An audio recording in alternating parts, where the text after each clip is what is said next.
नाज़रीन अस्सलाम वालेकुम। आपकी खिदमत में एक नई वीडियो के साथ आपका मेज़बान हाज़िर है। नाज़रीन, फिरदौस आशिक अवान जो कि एक जानी पहचानी लोटी और इस वक्त इस्तेकाम पाकिस्तान में बैठी है, आज मरियम मेमन के प्रोग्राम में इसने इमरान खान पर ताबड़तोड़ हमले किए और इमरान खान को बुरा भला कहना शुरू कर दिया, जिस पर GDI की रहनुमा सहरा बानो, जिसका बहुत ही नेक और ईमानदार लोगों में शुमार होता है, उसने इसको ऐसा मज़ा सिखाया कि रोने वाली होगी। नाज़रीन, वीडियो बड़ी कमाल की है, वीडियो मुलाज़ा फरमाए, फिर इस पर मुकम्मल तफसील आपके सामने रखते हैं। हाथ पे अपना लहू तलाश करें, हु इज रिस्पॉन्सिबल, क्योंकि इस वक्त जो है क्या हमारे जो मोस्ट पॉपुलर मकलई काफू वाली चोरी वाले लोग जो थे, उनको किसी ने गन पॉइंट पर था कि आप रिजाइन करें। पहले उन्होंने रिजाइन किया, उसके बाद अब वो वापस आना चाहते थे। Crisis, vacuum, unrest, uncertainty, fund उठा के रख लिए, इधर से उठा के इधर रख लिए। फिजिकली फंड्स की प्रेजेंस आपकी मालियाती बुक्स के अंदर उस तरह से दिखाई नहीं दे रही। ठीक बात और है। ये जो फैब्रिकेटेड फिगर्स हैं, जो फज्ड फिगर्स हैं, या जो एक इंजीनियर्ड मैनिपुलेटेड किस्म का आपने बजटरी एक रोड मैप दे दिया, इसको साथ ऑक्सीजन सिलेंडर चाहिए। इससे तो मुझे बिल्कुल आपकी पार्टी की टोन पता चल गई फिरदौस साहिबा। इसका मतलब है कि आपने जो है मौजूदा हुकूमत के खिलाफ एक तरह से महाज कमर कस ली है, क्योंकि आप जब ये पार्टी में और ये आपकी अगली सियासत का भी यही टोन है। ये हम सही समझे? फिर देखिए, बात ये है मारिया कि जितने कॉन्स्टिट्यूएंसी के पॉलिटिक्स करने वाले लोग हैं, मुझे बताएं कि डूबती कश्ती में बैठेगा जो अवाम ने जिसकी नब्बस पे हाथ होगा, अवाम की पल्स वाले जो लोग होंगे, वो कैसे नून लीग की उन पॉलिसीज को सपोर्ट कर देंगे जो एट दी एंड जो है वो सबको ले डूबेंगे। अच्छा, आपको डूबती कश्ती लग रही है? बस मुझे सेगमेंट को समेटना है। सायरा साहिबा, आपको भी ये डूबती कश्ती लग रही है? बिकॉज आगे तो बिलावल साहब ने कहा डूबती कश्ती वाला लफ्ज तो क्या बोलूं, लेकिन 75 साल से नाजुक दौर से गुजर रहे हैं, तो बड़ा नाजुक मोड़ और वो सब कुछ लग रहा है कि हमेशा ऐसे ही होते हैं। अब क्या अल्फाज के हम गोरख धंधे में लगे कि ये वो कह रहे हैं कि जब कश्ती साबित सालिम थी तो साहिल की तमन्ना किसको थी, तो वो अब इस डूबती कश्ती में साहिल की तमन्ना कौन करे।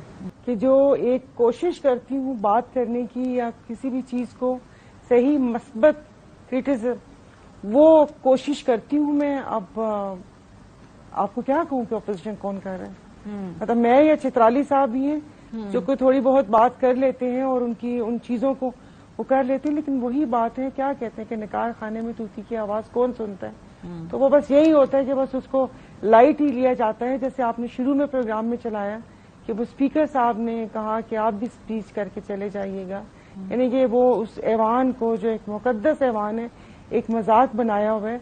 और 5-5 लोगों में ये करारदाद पेश करते हैं, बिल पेश करते हैं, और फिर उसके बाद अखबारों के सफ़े काले होते हैं कि ये बिल पास हो गया और ये कर दिया, और अक्सरियत राय से, कसरत राय से। तो वो मैंने कल भी प्रोग्राम में पूछा था कि मुझे इस कसरत राय का मतलब बता दें या कुछ दिखा दें कि उसमें कितनी कसरत होनी चाहिए। तो बस ऐसे ही है। और उससे पहले आप ये सब जमातों की बात कर रही थी।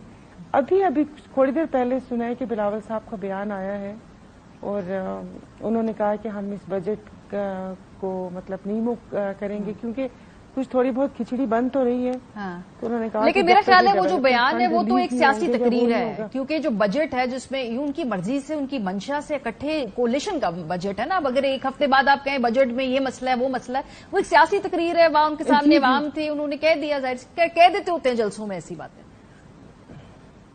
नहीं, वो अब अवाम के पास, अवाम को कुछ पता ही होता है। अब जाहिर है भले अब ये हम लोगों को या अवाम को हम कुछ भी समझे, लेकिन अवाम को अब समझ आती है। तो नहीं, ये जो अंदर अंदर खिचड़ी बन रही है वो थोड़ी थोड़ी सारे एक प्रेशर कुकर होता है तो वो भाप तो आती है ना, सीटी की आवाज भी आपको सुनाई देगी। तो अब देखें कि अंदर क्या मलगूबा बना है, वो फिर ढक्कन खुलने पे ही पता चलेगा। लेकिन ऐवान के अंदर तो नूर आलम कुछ ना कुछ है। नूर आलम खान साहब भी बैठे हैं, PAC उनके पास है। चले राजा रियाज साहब जो है वो ना भी हो, लेकिन एक क्लस्टर तो है ऑपोजिशन का। तो माहौल होता क्या है ऐवान के अंदर भी? जैसे बजट आया तो कुछ डिस्कशन वगैरह कुछ नहीं हुई? नहीं वो होता, मतलब स्टार्ट में ही कहा था कि वो एक तो बी टीम है या आप वो पॉकेट यूनियन जैसे होती हैं तो वो वाला किरदार अदा कर रहे हैं, लेकिन बस ये कि नहीं होता। इस वक्त जो अफरा तफरी का आलम है कि वो पता ही नहीं चल रहा कि कौन कहाँ जा रहा है, किधर आ रहा है, किधर जा रहा है। वो जैसी अफरा तफरी दिख रही है उससे ज्यादा हैवान में होती है। तो बस ये कि जो मैंने नहीं देखा, अब मुझसे मेरे साथी नाराज भी हो जाते हैं कि तुम हमें अपोजिशन नहीं कहती, लेकिन मैंने कभी कि किसी चीज पर तो आप बोल लें, किसी आवाम की उस चीज में, जैसे कि आपने कहा उनको बजट भी अच्छा लग रहा है, वो कह रहे हैं कि नहीं ये भी होना चाहिए, वो भी होना चाहिए, अगली टिकट हमने लेनी भी नून से है, किसी ने कहा एमपीए की दे दे, किसी ने कहा वो दे दे, तो उसमें कौन सी अपोजिशन होती है। और आजकल तो है तो सबको अपने डेवलपमेंट फंड्स की पड़ी हुई है कि भाई ये डेवलपमेंट फंड जल्दी से रिलीज हो जाए। वो तो आपको भी मिल रहे हैं, आप लोगों को भी मिल रहे हैं, ये कुछ गिने चुने लोगों को ही डेवलपमेंट फंड्स मिल रहे हैं? नहीं, गिने चुने उन्होंने बोला कि रिजर्व सीट वालों को भी मिल रहे हैं, बट ये कि मुझे भी मैसेज आया था लेकिन मैंने इनकार कर दिया कि नहीं, आप उन पैसों से मेरे इलाके में कोई हॉस्पिटल का करवा दीजिए, कुछ उसमें मैं पैसे आपने देना है, मेरे थ्रू नहीं, आप खुद कर दें। और वैसे भी आपस की बात है, अगर देखा जाए तो सांगड़ डिस्ट्रिक्ट सांगड़ से मैं ताल्लुक रखती हूँ, वहां पर सेनेटर्स, एमएनए, एमपीएस मिलाकर और एक अकलियती और मुझ समेत 7 लोग हैं हम लोग। तो मेरा इलाका तो बिल्कुल तरक्की की बुलंदियों को छूना चाहिए। तो इसलिए मैंने कहा बस ठीक है, सबको इतने इतने मिल रहे हैं, मैं अब इनसे 5 करोड़ लेके क्या करूं। नकब लगाने में कामयाब हो गए तो मसला तो नून के लिए है। अभी आपने, अब उनको ये भी नहीं पता कि ये आईपीपी किस पलड़े में बैठती है।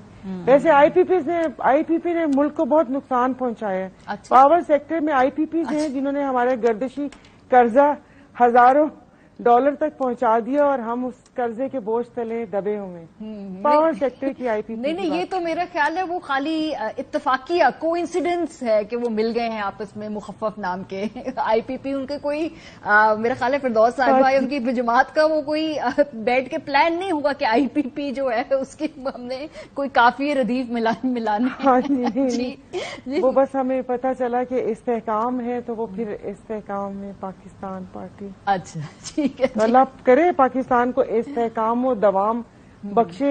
75 साल में तो हम बख्श ना सके, लेकिन अब ये हम सभी करते जी आपा मारिया मैं साहब कि काफी लंबी डिस्कशन हो गई है सारा की, तो मैं चाहूंगी कि मैं थोड़ा सा साथ एडअप कर दूं। जी देखिए, आपने जो एक पार्लियामेंट के अंदर की सिचुएशन और एक पार्लियामेंट के अंदर का जो रियलिटीज है वो तो आपने डिस्कस की है, लेकिन आप मुझे ये बताएं कि अगर ये पार्लियामेंट को इस वक्त जो है वो सुनसान और वीरान और विदाउट अपोजिशन और विदाउट अवामी नुमाइंदगी किया है, तो ये अवाम किसके हाथ पे अपना लहू तलाश करे?